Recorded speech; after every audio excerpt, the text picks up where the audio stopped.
Hello friends, welcome to Vrindavan P S C world.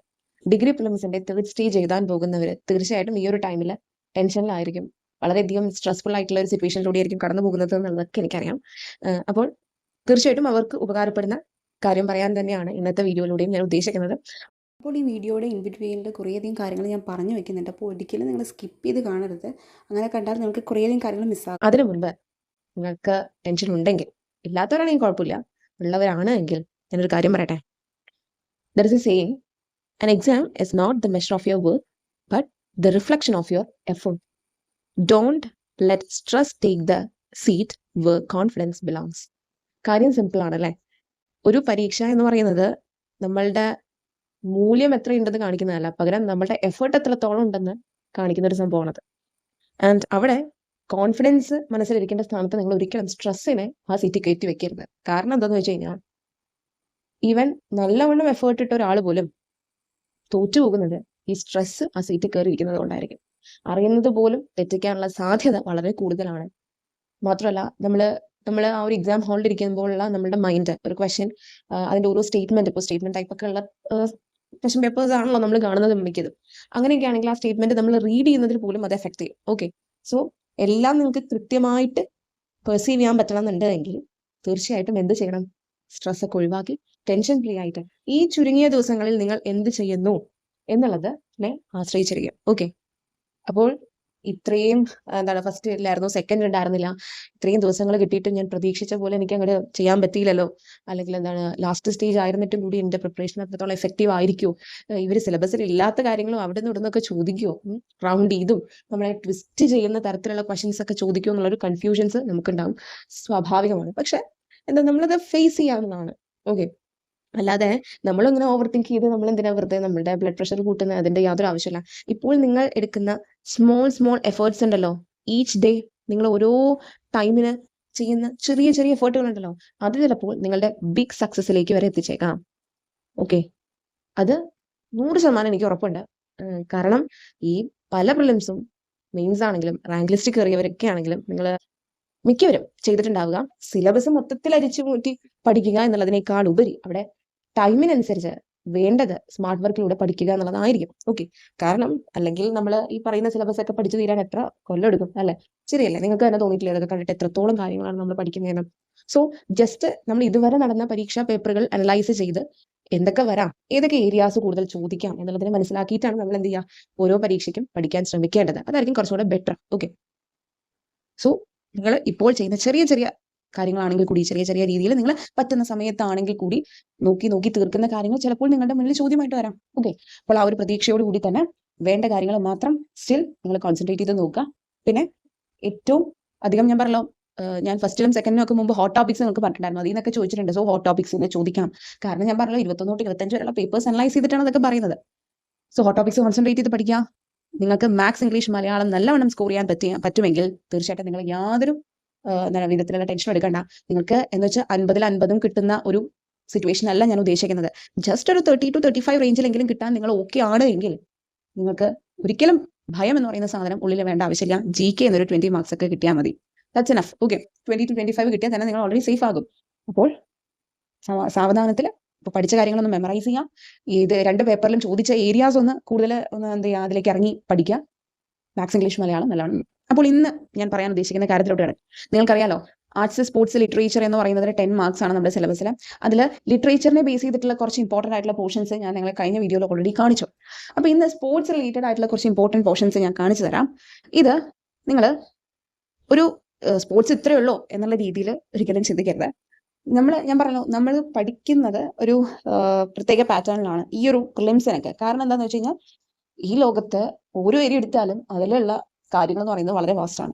So നമുക്ക് കൂടുതൽ ചോദിക്കാൻ സാധ്യതയുള്ളതും കറണ്ട് കോണ്ടെക്സ്റ്റിൽ റെലവെന്റ് ആയിട്ടുള്ളതും വെച്ച് മാത്രമാണ് ഞാനിത് പ്രിപ്പയർ ചെയ്തെടുത്തിട്ടുള്ളത്.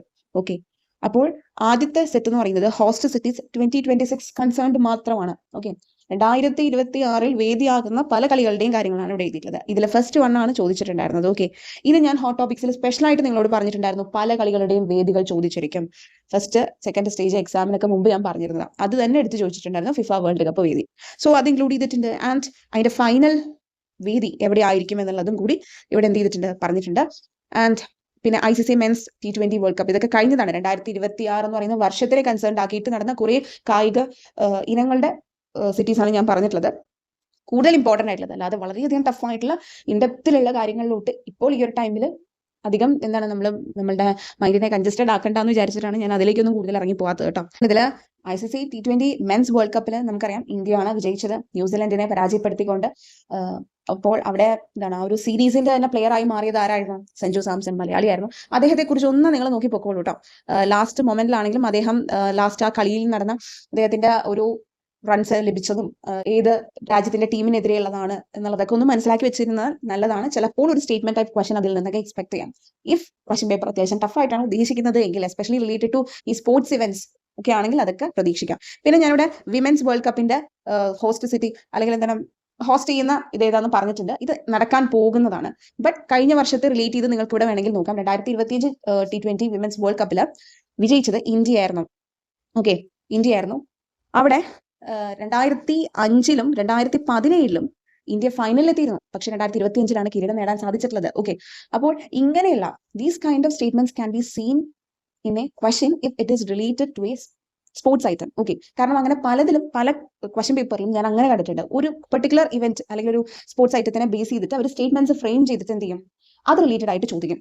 അത് കറന്റ് കോണ്ടെക്സ്റ്റിൽ റെലവെന്റ് ആണെങ്കിൽ അതായിരിക്കും കൂടുതൽ ചോദിക്കുക കേട്ടോ. വളരെ ബാക്കൗട്ടിലൊന്നും അങ്ങനെ ചോദിക്കത്തില്ല. പക്ഷെ അത് ഇന്ത്യയുടെ വിജയവുമായിട്ട് ബന്ധപ്പെടുത്തിയിട്ടുള്ളതാണെങ്കിൽ ഇതിന് മുൻപ് എപ്പോഴൊക്കെ വിജയിച്ചു, ഇത് ഞാൻ SID ഒക്കെ ഒരു ക്വസ്റ്റ്യൻ പേപ്പറിൽ കണ്ടിരുന്നു ഈ സെയിം പാറ്റേണിൽ. അതുകൊണ്ടാണ് ഞാൻ നിങ്ങളോട് അങ്ങനെ ഒന്ന് ശ്രദ്ധിക്കാൻ പറയുന്നത് കേട്ടോ. അപ്പോൾ ഇത് നോക്കുമ്പോൾ അങ്ങനത്തെ രീതിയിൽ നോക്കുക. ഇത് ജസ്റ്റ് ഫാക്ച്വൽ ആണ് ഇവിടെ കാണിച്ചിട്ടുള്ളത്. പിന്നെ 2026 വിന്റർ ഒളിമ്പിക്സ് വേദി മിലാനോ കോർട്ടിന ഇറ്റലിയാണ്. ഇത് ചോദിച്ചിട്ടുണ്ട് ഓൾറെഡി, വീണ്ടും എക്സ്പെക്ട് ചെയ്യാം.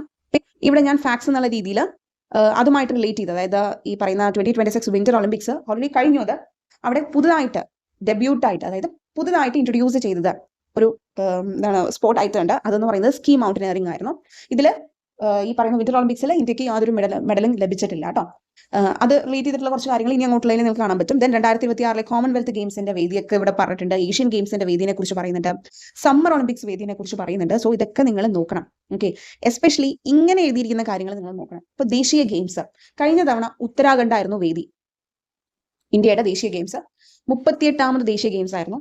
അതിൽ വിജയിച്ചത് ആരാണെന്നൊക്കെ അന്നത്തെ ആ ഒരു ഇതിൽ വളരെയധികം റെലവെന്റ് ആയിരുന്നു. ഇനി വരാൻ 39ാമത് ദേശീയ ഗെയിംസ് എന്ന് പറയുന്നത് മേഘാലയയിലാണ് നടത്താൻ പോകുന്നത്. പക്ഷെ 2027-ലായിരിക്കും അത് നടക്കുക. ആ ഒരു തുടക്ക മാസങ്ങളിലായിരിക്കും, ജനുവരി ആ ഒരു ടൈമിലായിരിക്കും നടത്തുക. അങ്ങനെയാണ് അതിന്റെ ഒരു ഇതെന്ന് പറയുന്നത്. ഓക്കെ, പിന്നെ ഞാൻ പറഞ്ഞല്ലോ ഇവിടെ ഏഷ്യൻ ഗെയിംസ് അതൊക്കെ ഇമ്പോർട്ടൻ്റ് ആണ് കേട്ടോ, നിങ്ങളൊന്ന് നോക്കണം. പിന്നെ നമ്മുടെ ബേസിക് ഫാക്ട്സ് ഇപ്പോൾ കഴിഞ്ഞ 2 പേപ്പറുകളിലായിട്ടൊക്കെ കണ്ട സ്ഥിതിക്ക് ആദ്യമായിട്ട് ഒളിമ്പിക്സ് മെഡൽ നേടിയ മലയാളി, ധ്യാൻചന്ദ് ഖേൽരത്ന നേടിയ മലയാളി, ഏഷ്യൻ ഗെയിംസിൽ വ്യക്തിഗത ഇനത്തിൽ സ്വർണം നേടിയ മലയാളി, അർജുന അവാർഡ് നേടിയ മലയാളി ഒക്കെ ഞാനൊന്ന് ഇൻക്ലൂഡ് ചെയ്തിട്ടുണ്ട്. വേറെ ഒന്നും കൊണ്ടല്ല, ഇങ്ങനത്തെ ഒരു ടൈപ്പ് ഓഫ് ക്വസ്റ്റ്യൻസ് കൂടുതൽ കാണുന്നത് കൊണ്ടാണ്. പക്ഷെ ഞാൻ പറഞ്ഞല്ലോ ഓൾ ടുഗദർ എല്ലാ കാര്യങ്ങളും അത്ലറ്റിക്സിൽ ആർക്കാണ്, മറ്റേതിൽ ഇന്നതിൽ ആർക്കാണെന്നുള്ള രീതിയിൽ ഞാൻ പറക്കി എല്ലാം അങ്ങനെ ചെയ്തിട്ടില്ല. ഞാൻ ഏറ്റവും വേണ്ട കുറച്ച് ഇമ്പോർട്ടൻ്റ് ആയിട്ടുള്ളതാണ് കേട്ടോ പിക്ക് ഔട്ട് ചെയ്ത് ചെയ്തിട്ടുള്ളത്. പിന്നെ ഒളിമ്പിക്സിൽ വ്യക്തിഗത നേടിയ ഇന്ത്യൻ താരം ഇത് ചോദിച്ചിട്ടുണ്ടെന്ന് തോന്നുന്നു കേട്ടോ. ഇതിൽ ഞാനിപ്പോൾ ഈ എഴുതിയിരിക്കുന്നതിൽ പല കാര്യങ്ങളും പല പേപ്പറുകളിലായിട്ട് ഞാൻ ചോദിച്ചു കണ്ടിട്ടുണ്ട്. So beware of that. പിന്നെ ഇവിടെ പാരീസ് ഒളിമ്പിക്സിനെ പറ്റി ഞാൻ വീണ്ടും പറഞ്ഞിട്ടുണ്ട്. ആദ്യ മെഡൽ ഇന്ത്യയുടെ ഭാഗത്ത് നിന്ന് ആദ്യമായിട്ട് മെഡൽ നേടിയത്, അങ്ങനത്തെ ക്വസ്റ്റൻ ഒക്കെ നിങ്ങളൊന്ന് എക്സ്പെക്ട് ചെയ്യണം കേട്ടോ. എപ്പോഴും ഒരേ പാറ്റേണിൽ വരണം എന്നില്ല. ആദ്യമായിട്ട് ഇന്ത്യക്ക് വേണ്ടി മെഡൽ നേടിയത് അവിടെ ആരാണ്? മനു ഭാക്കറാണ്. ഷൂട്ടിംഗ് താരമാണ് അവർ. അതുപോലെ തന്നെ 2024 പാരീസ് ഒളിമ്പിക്സിൽ ഇന്ത്യ ആകെ എത്ര മെഡലാണ് നേടിയത്? 6 മെഡലുകളാണ് നേടിയത്.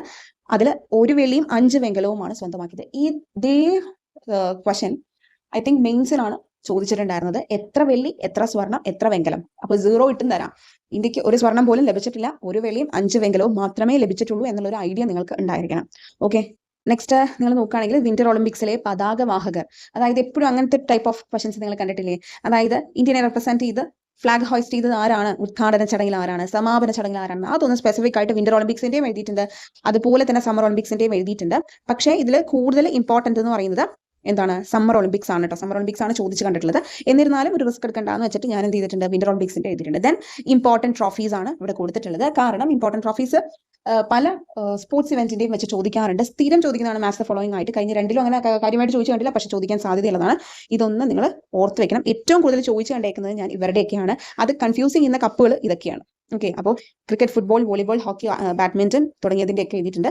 വേറെയും കുറേ കളികളുണ്ടെന്ന് നിങ്ങൾക്ക് അറിയാമല്ലോ. ഞാൻ പറഞ്ഞല്ലോ ചോദിച്ചു കണ്ടേക്കുന്നത് നിങ്ങൾക്ക് അറ്റ്ലീസ്റ്റ് എലിമിനേഷൻ വഴിയെങ്കിലും എലിമിനേറ്റ് ചെയ്യാൻ കഴിയണം. അത്രേ ഉള്ളൂ ഉദ്ദേശം. അതിന് വേണ്ടിയിട്ടാണ് ഇത് ചെയ്തിട്ടുള്ളത്. ദെൻ നമ്പർ ഓഫ് പ്ലെയേഴ്സ്, ഓരോ സ്പോർട്സ് ഇവന്റിന്റെയും നമ്പർ ഓഫ് പ്ലെയേഴ്സ്, അതിൽ ഏറ്റവും പ്രധാനപ്പെട്ട സ്പോർട്സ് ഇവന്റിന്റെ മാത്രമാണ് ഞാൻ എഴുതിയിട്ടുള്ളത്. എത്ര നമ്പേഴ്സ്, ഇതൊക്കെ ഒരിടയ്ക്ക് കഴിഞ്ഞ പ്രിലിംസിനൊക്കെ ചോദിച്ചിട്ടുണ്ടായിരുന്നു കേട്ടോ ഇതൊക്കെ. പിന്നെ ടേംസ് റിലേറ്റഡ് ടു ഗെയിംസ്, ഓരോ ഗെയിംസ് റിലേറ്റഡ് ആയിട്ടുള്ള ടേംസുകൾ ചോദിക്കാറുണ്ട്. ഫോർ എക്സാമ്പിൾ സ്നാച്ച് എന്ന് പറയുന്നത് ഒരു പ്രിലിംസിന് ചോദിച്ചതായിരുന്നു, ഏത് ഗെയിമുമായിട്ട് റിലേറ്റ് ചെയ്തിട്ടുള്ളതാണ്, ഭാരോദ്വഹനം, വെയിറ്റ് ലിഫ്റ്റിംഗുമായിട്ട് ബന്ധപ്പെട്ടിട്ടുള്ളതായിരുന്നു. ഇങ്ങനെ ഞാൻ നിങ്ങൾ ഓരോ കളി എടുത്തു കഴിഞ്ഞ് കഴിഞ്ഞാൽ അതിൽ ഇഷ്ടം പോലെ ടേംസ് ഏത് റാങ്ക് ഫയൽ എടുത്താലും ഉണ്ടാവും കേട്ടോ. ഇഷ്ടം പോലെ ടേംസ് ഉണ്ട്, കാരണം ഒരു കളീനെ റിലേറ്റ് ചെയ്തിട്ട് അവർ ഉപയോഗിക്കുന്ന സ്പെസിഫിക് ആയിട്ടുള്ള ടേംസ് ഉണ്ടായിരിക്കും. പക്ഷേ ഞാനിവിടെ നിങ്ങൾക്ക് ചോദിക്കാൻ സാധ്യതയുണ്ടെന്ന് തോന്നിയ കുറച്ച് വേർഡ്സ്, കുറച്ച് ഇൻട്രസ്റ്റിംഗ് ആയിട്ടുള്ള വേർഡ്സ് തോന്നിയത് മാത്രമേ പിക്ക് ഔട്ട് ചെയ്ത് സെറ്റ് ചെയ്ത് തയ്യാറാക്കിയിട്ടുള്ളൂ. കാരണം വേറെ ഒന്നുമല്ല, ഇങ്ങനത്തെ വേർഡ്സ് ആണ് കൂടുതൽ ചോദിക്കുന്നതായിട്ട് ഞാൻ കണ്ടിട്ടുള്ളത്. ഓക്കെ, അപ്പൊ അതൊന്ന് സെലക്ട് ചെയ്തു എന്ന് മാത്രം. ഇത് നമുക്ക് എക്സ്പെക്ട് ചെയ്യാം. ആൻഡ് എന്താണ്, ദൈവം സഹായിച്ചതൊക്കെ തന്നെ വരട്ടെ. അപ്പൊ പിന്നെ നമുക്ക് എളുപ്പത്തിൽ നമുക്ക് ഉത്തരത്തിലോട്ട് എത്തണം അല്ലെ. അതിന് എക്സാക്ട് നമ്മളൊരു ഫാക്ട് അങ്ങനെ തന്നെ പഠിക്കണം എന്നില്ല. പകരം നമ്മൾ ബാക്കിയുള്ളത് പഠിച്ചതിന്റെ എന്തെങ്കിലും കാര്യങ്ങൾ ആ ഓപ്ഷൻസിൽ ഉണ്ടെങ്കിൽ നമുക്ക് എലിമിനേറ്റ് ചെയ്യാൻ പറ്റണം അല്ലെ. അങ്ങനെയും നമുക്ക് ചെയ്യാം.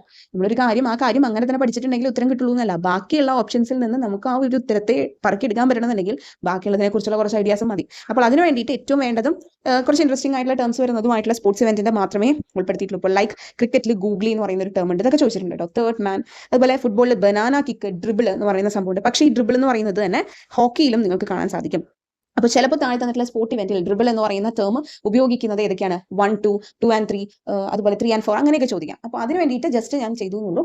അപ്പോൾ ഇതുപോലെ സ്പോർട്സ് റിലേറ്റഡ്, ഞാൻ ലിറ്ററേച്ചർ റിലേറ്റഡ് ആയിട്ടുള്ളത് കഴിഞ്ഞ തവണ നിങ്ങളെ കാണിച്ചിട്ടുണ്ടായിരുന്നു. ഇപ്പോൾ സ്പോർട്സ് റിലേറ്റഡ് ആയിട്ടുള്ള നോട്ട്സ്. അപ്പോൾ കുറച്ചധികം നിങ്ങൾക്ക് സ്കോർ ചെയ്യാൻ പറ്റുന്ന മേഖലകളുടെ നോട്ട്സ് ഞാൻ ഇമ്പോർട്ടൻ്റ് ആയിട്ടുള്ളത് എന്ത് ചെയ്തിട്ടുണ്ട്, നിങ്ങൾക്ക് ആക്സസ് ചെയ്യാൻ പാകത്തിന് ചാനലിൻ്റെ, എൻ്റെ ഈ ചാനലിൻ്റെ ലെവൽ 1 മെമ്പർഷിപ്പ് എടുത്തവർക്ക് കൊടുത്തിട്ടുണ്ട്. ഇപ്പോഴും നിങ്ങൾക്ക് എന്താണ് ഈ നോട്ട്സ് കിട്ടാൻ ആഗ്രഹം ഉണ്ടെങ്കിൽ ജസ്റ്റ് ഒരു ക്വിക്ക് ഗ്ലാൻസ് എന്നുള്ള രീതിയിൽ നിങ്ങൾക്ക് പരീക്ഷയ്ക്ക് മുൻപ് ഒന്ന് നോക്കാൻ വേണ്ടിയിട്ട് നിങ്ങൾക്ക് ഇത് ഹെൽപ്ഫുൾ ആകുമെന്ന് തന്നെയാണ് എൻ്റെ വിശ്വാസം. ഞാൻ സെറ്റ് ചെയ്തെടുത്തിട്ടുള്ളതാണ് ഓരോന്ന് നോക്കി. അപ്പോൾ അത് ആക്സസ് ചെയ്യണമെന്നുണ്ടെങ്കിൽ നിങ്ങൾക്ക് ഈ വീഡിയോൻ്റെ താഴെ ഡിസ്ക്രിപ്ഷൻ ബോക്സിൽ ലിങ്ക് ഉണ്ട്, അതിൽ ക്ലിക്ക് ചെയ്ത് നിങ്ങൾക്ക് ലെവൽ 1 മെമ്പർഷിപ്പ് എടുക്കാം. അല്ലെങ്കിൽ നിങ്ങൾക്ക് എന്താണ് എൻ്റെ ഈ ചാനലിൻ്റെ ഇതിൽ സബ്സ്ക്രൈബിൻ്റെ അപ്പുറത്തായിട്ട് ജോയിൻ ഉണ്ട്, അതിൽ കയറിയിട്ടാണെങ്കിൽ ലെവൽ 1 മെമ്പർഷിപ്പ് എടുക്കാം. ഇനി ഇത് രണ്ടും നിങ്ങൾക്ക് ആക്സസ് ചെയ്യാൻ പറ്റാത്ത ഒരു സിറ്റുവേഷൻ ആണെങ്കിൽ നിങ്ങൾക്ക് എൻ്റെ ടെലിഗ്രാം ചാനലായ വൃന്ദാവൻ PSC വേൾഡിൽ ജോയിൻ ചെയ്ത് എനിക്ക് ഡയറക്റ്റ് മെസ്സേജ് ചെയ്താലും മതി, നിങ്ങൾക്ക് ഇത് രണ്ടും ആക്സസ് ചെയ്യാൻ പറ്റുന്നില്ല എങ്കിൽ. ഓക്കെ, സോ ഇത് സ്പോർട്സ് റിലേറ്റഡ് ആയിട്ടാണ്. ഈ വേറെ കുറേ സബ്ജക്ട്സ് റിലേറ്റഡ് ആയിട്ടുള്ളത് ഞാൻ അതിൽ ഇട്ടിട്ടുണ്ട്. ഏറ്റവും വേണ്ട കാര്യങ്ങൾ കേട്ടോ, നമുക്ക് പഠിച്ചാൽ പ്രിലിംസ് പാസ്സാകാനുള്ള സംഭവങ്ങളാണ് ഞാൻ മാക്സിമം അതിലിടാൻ ശ്രമിക്കുന്നത്, നിങ്ങൾക്ക് എളുപ്പത്തിൽ ഒന്ന് നോക്കാൻ പറ്റുന്നത്. ഓക്കെ, അപ്പോൾ ഇന്നത്തെ ഈ ഒരു വീഡിയോ നിങ്ങൾക്ക് ഹെൽപ്ഫുൾ ആയെന്ന് വിചാരിക്കുന്നു. നമുക്ക് നെക്സ്റ്റ് വീഡിയോയിൽ കാണാം. Thank you for watching.